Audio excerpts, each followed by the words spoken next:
The porch light in Willow Creek Estates flickered on with that familiar reluctant click, like it was debating whether I deserved to be welcomed home or reported to the board for improper wattage. I stepped out of my sedan, my sensible heels crunching on the driveway that I'd power washed to the exact HOA-approved shade of neutral beige 12. The air smelled of fresh-cut grass. Always fresh-cut, never a blade out of line, and the faint chemical tang of the only pesticide brand the covenants allowed. This was the American dream, or at least Susan Whitaker's version of it. Susan, our HOA president, self-appointed queen of clipboards and passive-aggressive newsletters, had turned Willow Creek into her personal fiefdom. Signs sprouted everywhere like invasive weeds. Lawn height must be exactly 3 inches. Measured weekly. Flags no larger than 3 by 5 feet. Flown only on approved poles, never after sunset. Holiday lights on at 5:30 p.m. Sharp, off by 10 p.m. White bulbs only, no tacky multicolored chaos.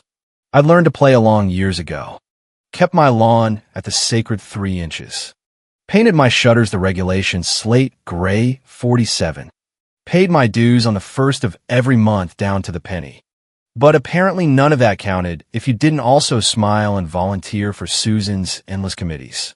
I could already hear the laughter and clinking glasses from the annual Fall Community Appreciation Dinner 2 streets over. I hadn't planned to go. My mailbox had been stuffed with reminders for weeks, each one signed with Susan's looping signature and a little smiley face that somehow managed to look threatening. Participation is community spirit, the latest email had read. Absence will be noted in the quarterly newsletter. Translation: show up or get fined for non-participation. So I changed into a simple navy blouse, grabbed a bottle of the only wine brand approved for block events, because God forbid someone brought a California Cabernet, and headed over. The community pavilion glowed under strings of regulation white lights. Perfect lawns stretched out like green carpet samples, every blade standing at attention. Neighbors milled around folding tables draped in beige tablecloths. Their conversations a low hum of golf scores and complaints about the new family on Maple Lane who dared to plant tulips 2 weeks early.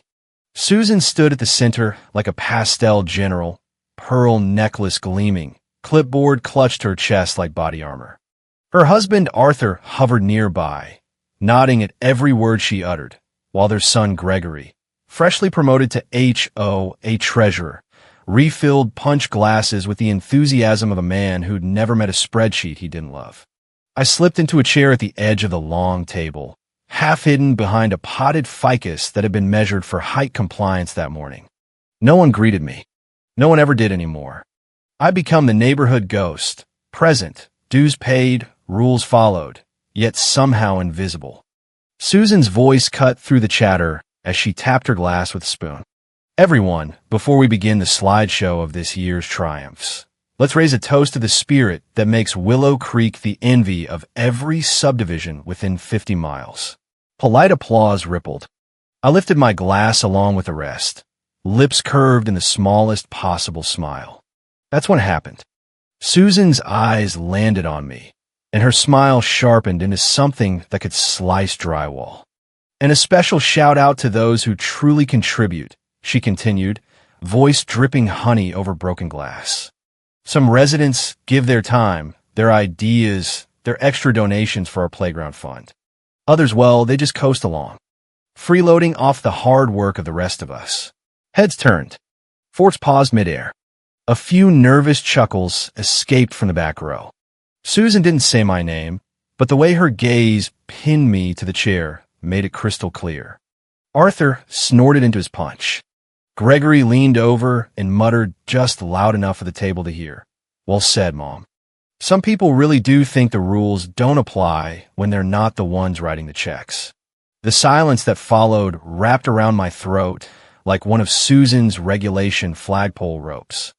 I felt every eye on me, weighing, judging, confirming the narrative they'd all quietly accepted. Mia Langford, the quiet widow who kept to herself, paid her dues but never volunteered, never smiled wide enough, never proved she belonged. I didn't flinch. I didn't speak. I simply set my glass down with a soft click and watched the candlelight dance in the water droplets on my plate. Inside, something clicked into place.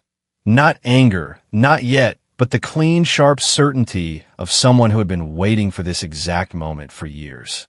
I remembered every petty fine they'd slapped on my file.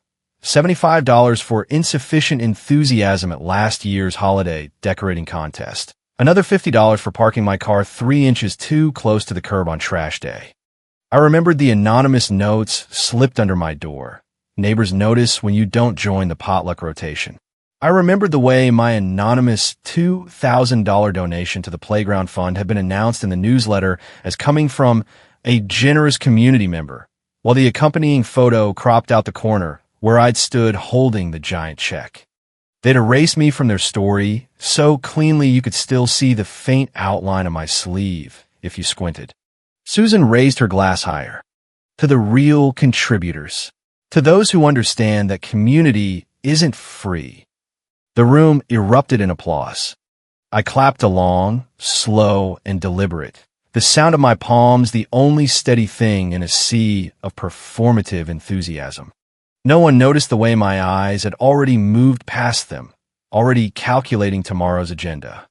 Because tomorrow, at the mandatory state compliance hearing that Susan had been bragging about for months, the one that would unlock a massive federal grant for community improvements, I wouldn't be sitting at the edge of the table. I wouldn't be invisible. And the clipboard queen was about to learn exactly who had been paying the real bills all along. The rest of the dinner blurred into a montage of forced laughter and carefully measured portions. Susan fluttered around like a pastel butterfly, accepting compliments on her leadership. Gregory passed out printed copies of the HOA's latest success metrics, complete with pie charts that somehow never mentioned the line item for his mother's monthly board appreciation spa days. Arthur kept shooting me little smirks every time Susan mentioned accountability. I ate quietly, nodded when spoken to, and waited.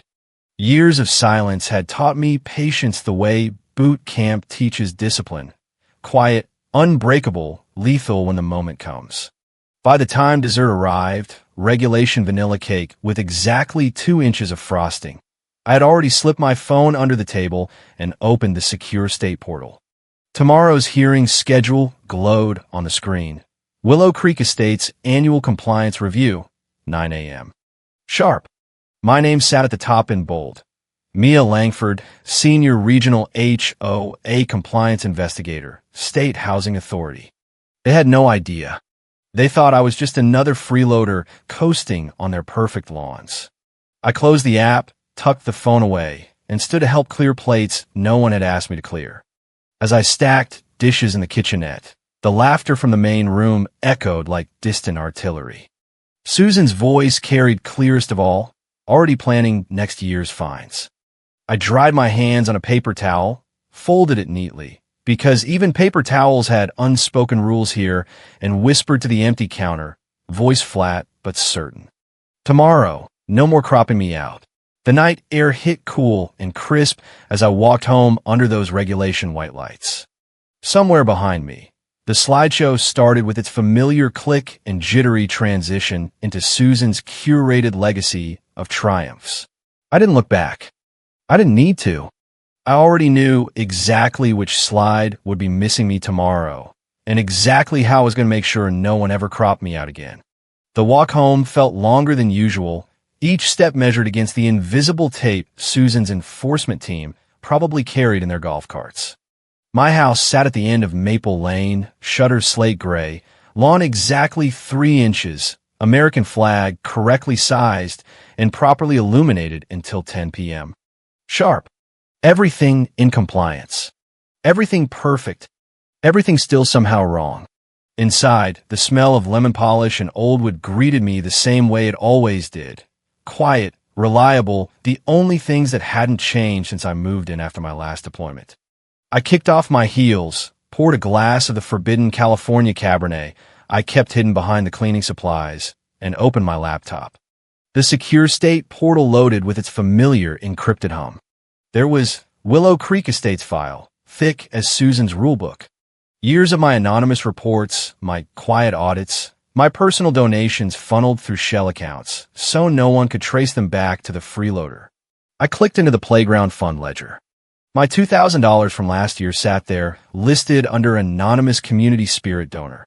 The newsletter photo attached to the entry had been cropped so tightly you could only see a sliver of my sleeve and the edge of the giant check I'd held. Same trick they'd pulled with the security camera system upgrade 2 years ago. The one I designed during my military intel days and quietly gifted to the board through a third-party vendor. Susan had presented it at the last annual meeting as her visionary idea, complete with a standing ovation while my name stayed buried in the metadata. A soft ping alerted me to new activity. Someone had accessed the confidential compliance folder from an IP inside the HOA office last night. Gregory's IP. The treasurer who joked about freeloaders tonight. He'd been poking around the grant application documents I'd uploaded 6 months ago under my official title. Documents that contained the exact framework for the neighborhood's new cybersecure entry gate system. The same system I'd prototyped and never taken credit for. They were using my work, my expertise, my money, and still calling me a parasite in public. I didn't slam the laptop shut. I didn't curse. I simply opened a new folder labeled Evidence Log and began attaching timestamps, IP traces, and the petty cash receipt Susan had slipped me last month disguised as guest discretionary funds. $150 labeled for your troubles, dear. Maybe buy a nicer blouse for events. Embezzlement wrapped in pastel concern. I saved it all, neat and chronological, the way the state liked it. Outside, the neighborhood slept under its blanket of approved lighting. Somewhere down the street, Susan's house glowed with the same white bulbs, her lawn ruler still probably lying on the porch where she'd measured it before dinner. I pictured her right now, sipping her decaf, already drafting tomorrow's agenda for the hearing. How she dazzled the state auditor with charts and smiles and zero mention of the $18,000 in board wellness expenses funneled through Gregory's account. The irony tasted better than the wine. They'd spent years editing me out of their perfect story, cropping my donations, erasing my contributions, convincing the entire block I was dead weight. Tomorrow I would walk into that hearing room not as Mia, the quiet widow, but as Colonel Mia Langford, retired military intelligence, current senior regional compliance investigator with the power to freeze grants, levy fines that made their $75 grass violations look like parking tickets, and recommend dissolution of the entire board. I closed the laptop, set my alarm for 5:45 a.m., and slipped the printed compliance envelope into my briefcase beside the original patent registration for the security system they'd claimed as their own. In the dark, I whispered the same line I'd repeated for years whenever another fine arrived. If they refuse to remember me, I'll make it impossible to forget. Morning arrived crisp and merciless. I dressed in the charcoal suit I'd worn to my last Pentagon briefing. Crisp lines, no frills, the kind of outfit that screamed authority without saying a word. No uniform this time. The state badge and the folder full of notarized evidence would do the talking. I drove the exact speed limit through the gates, past the absurd signs Susan had fought the city to install. Willow Creek, where rules make us great. The security guard at the community center straightened when he saw my state plates. "Morning, ma'am," he said, voice suddenly respectful. He had no idea who I was either. The parking lot was already filling with board members in their Sunday best.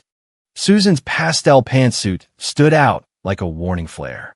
Arthur adjusted his tie every 3 seconds. Gregory clutched his tablet like a shield. They were still laughing about last night's freeloader joke when I stepped out of the car. Susan spotted me first. Her smile froze mid-curve, the clipboard in her hand suddenly looking less like a weapon and more like a life preserver. "Good morning, Mia," she called, voice syrupy. "Glad you could make it after all. We saved you a seat in the back. Wouldn't want to distract the important people." She slipped a small white envelope into my hand as I passed, fingers brushing mine with theatrical kindness. "Just a little something for coffee. You've had such a hard time lately. Maybe treat yourself to something nice and stay quiet today." Inside, another $100 petty cash withdrawal labeled guest discretionary. bribe money wrapped in concern. I tucked it into my pocket without opening it. Evidence file number 17. The conference room smelled of fresh coffee and fear. Name placards sat neatly at every seat. Mine read simply guest resident, Mia Langford. Susan's read HOA president, visionary leader. I didn't touch it. The state coordinator, a no-nonsense woman named Shannon, entered through the side door, scanned the room, and without a word picked up my placard, tore it in half, and wrote in bold black marker, Colonel Mia Langford, Senior Regional Compliance Investigator, State Housing Authority, Lead Auditor. She slid it into the head position at the table like it had always belonged there. The air in a room changed the way it does right before a storm. Thick, electric, everyone suddenly aware they might get wet. Susan's laugh came out too high. There must be some mistake. Mia's just one of our residents. She doesn't even volunteer. Shannon didn't blink. No mistake. Let's begin. I opened my folder. The gold state seal glinted under the lights. Across the table, Gregory's hands trembled on his tablet. Arthur's coffee cup froze halfway to his mouth. Susan's perfect smile cracked like cheap drywall. And I finally spoke, voice calm, measured, the same tone I'd used in briefing rooms where lives depended on every syllable. Shall we start with the grant application? Or would you prefer I address the unauthorized access to secure state documents first? The room went so quiet you could hear the grass outside growing. Exactly 3 inches, of course. Susan's face did something fascinating then, halfway between a smile and a stroke. Her pearls suddenly looked too tight around her neck. Colonel, she repeated, voice cracking on the second syllable like it had personally betrayed her. Mia, honey, this is clearly a mix-up. You're the same sweet lady who can't even remember to put out her holiday lights on time. The room tittered nervously. A few board members shifted in their seats, eyes darting between Susan's clipboard and my state badge like they were trying to decide which one had more power. I didn't answer right away. I simply flipped open the first page of my folder and slid it across the polished table. The document landed with a soft thud that somehow sounded louder than any gavel. Unauthorized access detected at 11:47 p.m. Last night from the HOA office IP address. Files reviewed. Secure grant application V3 and proprietary security framework schematics. Would anyone like to explain? Gregory's tablet clattered to the table. His ears turned the exact shade of the HOA's forbidden non-approved red. Shannon cleared her throat. We can discuss technical details later. Colonel Langford, you have the floor for the compliance overview. I stood, adjusted the crease on my sleeve, the same precise motion I'd practiced in front of mirrors during 20 years of service, and began. No theatrics, no raised voice, just facts delivered the way only someone who once briefed generals knows how. Willow Creek's grant application contains several discrepancies. First, the security system upgrade listed as original board design is actually based on framework I submitted anonymously 2 years ago through a third-party vendor. File hashes and metadata confirm origin. Second, the playground fund shows $18,000 in unaccounted expenses labeled board wellness, SPA receipts attached. Third, selective enforcement of covenants. My own file contains 7 fines for lack of enthusiasm, while the president's yard has remained 0.2 inches over regulation for 6 consecutive weeks with 0 citations. Each point landed like a quiet grenade. Susan's hand tightened around her clipboard until the plastic creaked. This is ridiculous. We've worked so hard. Gregory even stayed up late reviewing documents to make sure everything was perfect. I turned my gaze on her son. Yes, at 11:47 p.m. Using my secure login credentials, he somehow acquired. Interesting choice for a treasurer. Arthur tried to jump in, voice booming with the confidence of a man who'd never been challenged at his own dinner table. Look, young lady, Colonel, whatever, this is a family, community matter. We don't need some outsider coming in here, and Shannon cut him off with one raised eyebrow. Mr. Whitaker, the state is the outsider here. and Colonel Langford is the state. The room temperature dropped another 10 degrees. I continued, calm as a sniper. I've also documented multiple instances of funds redirected without board vote, including the $150 guest discretionary envelopes handed out last night. I placed the unopened envelope on the table. Susan's face went the color of her regulation beige walls. That was just kindness. For coffee. Kindness doesn't usually come with embezzlement paperwork attached. I replied, voice never rising. A junior board member in the back whispered loud enough for everyone to hear, "Wait, she's the one who designed the gate system?" I thought Susan came up with that during her visionary retreat. Dark chuckles rippled. Nervous, uncomfortable, the sound of people realizing they'd been cheering for the wrong team. Susan stood abruptly, chair scraping like nails on a chalkboard. This hearing is supposed to approve our grant, not turn into a witch hunt. Mia has always been difficult. Never joins committees, never smiles at events. She's the freeloader here. The word hung in the air like a bad smell. I finally let the smallest smile touch my lips, the kind that doesn't reach the eyes. Interesting.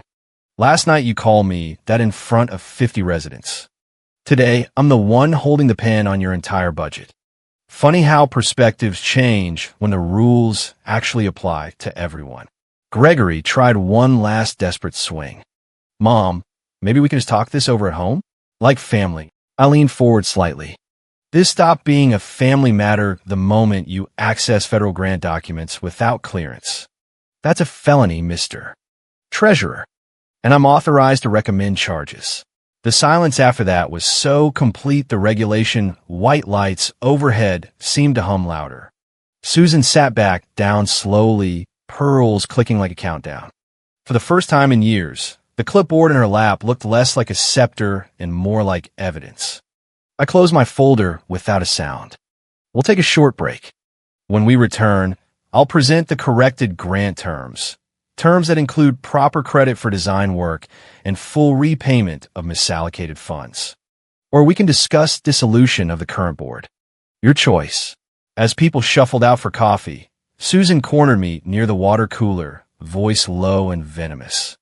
You could have told us who you were. We would have appreciated you. I looked her dead in the eye, the same way I'd looked at drill instructors who thought they could break me. No, Susan. You would have told me to stay quiet and keep paying dues. Just like you always have. Her face crumpled, but no tears came. Karens don't cry in public. They just rewrite the narrative later. I stepped outside into the bright sunlight. The same sun that had watched me mow my lawn at exactly 3 inches for years. Somewhere behind me, I heard Gregory muttering to his father, "We should have seen this coming." No one answered. Because they hadn't. And now the entire neighborhood was about to watch their perfect little kingdom get measured by someone who actually knew the rules. The break ended exactly on time, because even state hearings follow rules. When the board filed back in, the energy had shifted from smug entitlement to the quiet panic of people realizing their lawn might actually get measured today. Susan's pastel pantsuit looked slightly wilted. Gregory's tablet lay face down like it might incriminate him further. Arthur stared at the table as if the wood grain held answers. I remained standing at the head position, folder open to the corrected grant application. Shannon nodded once. "Colonel Langford, please continue." I didn't gloat. I didn't need to. The facts did the heavy lifting. Under the revised terms, the $250,000 community grant will be approved, contingent on 3 conditions. First, full public credit in all future newsletters and on the community website for the security framework design work provided by Colonel Mia Langford. I slid printed copies down the table. Several board members actually gasped when they saw my name in bold next to the system schematic they'd claimed as Susan's vision. Second, immediate repayment of $18,247 in misallocated board wellness funds, plus interest calculated at the state rate. Receipts attached. Susan's hand trembled as she accepted her copy. The spa day charges stared back at her in cold black and white. Third, I continued, voice still calm, immediate resignation of the current president treasurer, and vice president pending an independent audit. New elections will be held within 30 days under state oversight. The room erupted, not with applause, but with the sound of chairs scraping and whispers turning into audible panic. "You can't do this," Susan finally snapped, voice shrill enough to shatter regulation glassware. "This is our neighborhood. We built this." I met her eyes across the table. "You enforced it. I funded half of it anonymously. There's a difference." Gregory tried one last Hail Mary. "We could talk about this privately. Maybe over dinner? Like last night." The reference to the block party hung there, ugly and exposed. I let it sit for 3 full seconds, the same way I'd let their laughter sit last night. "Dinner's over, Gregory. The check just came due." Shannon stepped in smoothly. "The state agrees with Colonel Langford's recommendations.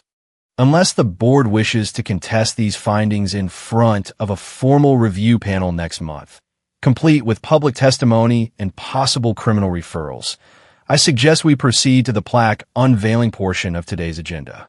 That stopped everyone cold. Susan had spent months bragging about the new community visionary plaque that would hang in the center hallway. Her idea, of course, to honor those who truly built Willow Creek.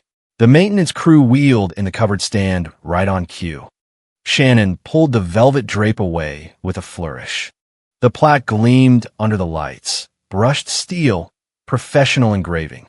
At the top, Willow Creek Estates Community Heroes. My photo sat centered, taken from my official state ID, but cropped to show the military bearing I'd never lost. The caption underneath read, "Colonel Mia Langford, designer of our security framework, anonymous donor of playground funds, and the quiet resident who reminded us that real community starts with real accountability." No one clapped at first. The silence was the sweetest sound I'd heard in years. Then, slowly, a few residents who'd been forced to attend as observers began to applaud. The sound grew until it filled the room. Not polite HOA clapping, but genuine, relieved applause from people who'd been fined in a submission for years. Susan stood frozen, pearls trembling. Arthur's face had gone the color of over-fertilized grass. Gregory simply stared at the plaque like it had personally fired him. I didn't smile for the cameras. I simply nodded once to Shannon and said, "Thank you. Now if you'll excuse me, I have actual community work to do." As I walked toward the exit, Susan lunged forward one last time, voice cracking. "Mia, wait, we didn't know. We would have been proud." I stopped at the doorway, turned just enough to meet her eyes. "No, Susan. You would have told me my uniform didn't match your beige color scheme." The door closed behind me with a soft click that somehow sounded final. Outside, the sun still shone on perfect lawns. But for the first time in years, the neighborhood felt like it might actually breathe. 6 months later, the grass in Willow Creek Estates still measured exactly 3 inches. Only now the ruler was held by an elected board that actually read the covenants before enforcing them. The new president was a retired schoolteacher who believed rules should serve people, not the other way around. Susan's name appeared in the newsletter only once. Former President Whitaker has relocated to a lovely retirement community in Florida where the grass is apparently much easier to measure. I stood in my kitchen stirring tomato bisque, the scent of garlic and time curling through the condo like an old friend. The knock came right on time, not eager, not hesitant, just scheduled. I wiped my hands on a dish towel and opened the door. Susan stood first, holding a bottle of the now-approved California Cabernet awkwardly in one hand and a framed magazine clipping in the other. Arthur hovered behind her carrying a Tupperware of what smelled suspiciously like store-bought lemon tarts. Gregory trailed a step back, empty-handed but freshly shaved and wearing an actual tie. "Smells good," Susan offered, voice smaller than I'd ever heard it. "We brought we weren't sure what to bring." I stepped aside. "Come in." It was just a Wednesday. No holiday, no special occasion, just a moment someone somewhere had decided was overdue. The living room was clean, but lived in. No HOA-approved beige walls, just books, plants, and a small abstract painting over the mantel that I'd bought because it made me happy. They took it all in as they moved through the space, eyes wide like tourists in a foreign country. Dinner was quiet, careful. Gregory complimented the soup twice. Arthur stayed, mostly silent, occasionally glancing at the bookshelves like he was still trying to piece together the woman who lived here. Over dessert, Susan cleared her throat. "We didn't know," she said, eyes fixed on her teacup. "What you done? How much you carried?" I nodded slowly, setting down my fork. "You didn't ask. You didn't want to know." The silence that followed was heavy but respectful, the kind that says more than a dozen pastel apologies ever could. Arthur reached down and lifted the frame he'd brought. "This hangs in my office now," he said, turning it so I could see. It was the article from the community center plaque, my photo centered, quote, intact. He tapped the glass gently. "Should have done that with your service photo years ago." I didn't cry. I simply swallowed hard before replying, "Thank you." Gregory shifted in his seat, looked down at his hands, then back at me. "You weren't just ahead of us. You were somewhere we didn't even know existed." I smiled, not to soften the blow, just to acknowledge it. It was never about being ahead. It was about being seen. The moment stretched just long enough. Then I stood, collected the plates, and moved to the kitchen. "I'll put on some coffee." They stayed another hour, talking about weather and the new playground equipment that actually worked. Susan mentioned a friend from her Florida complex. Arthur asked if I still ran in the mornings. It was small, but it was something. After they left, I locked the door, leaned against it, and breathed. Later that week, I sat at my desk at the state office mentoring a new investigator on compliance protocols. She asked if it ever got easier being underestimated. No, I told her, but it gets quieter. Sometimes justice doesn't come with applause. It comes with peace. If there's one thing I've learned from years of 3-inch lawns and pastel tyrants, it's this. Silence isn't always surrender. Sometimes it's strategy. Sometimes it's survival. And sometimes it's the only way to hear your own voice again after years of being talked over. To anyone watching who's ever been fined for the wrong holiday lights or edited out of their own neighborhood story, I see you. You don't need their permission to matter. You never did. So what about you? Have you ever kept your success quiet because you knew they wouldn't believe it anyway? Drop a comment below. And if this HOA Karen takedown hit home, you know what to do.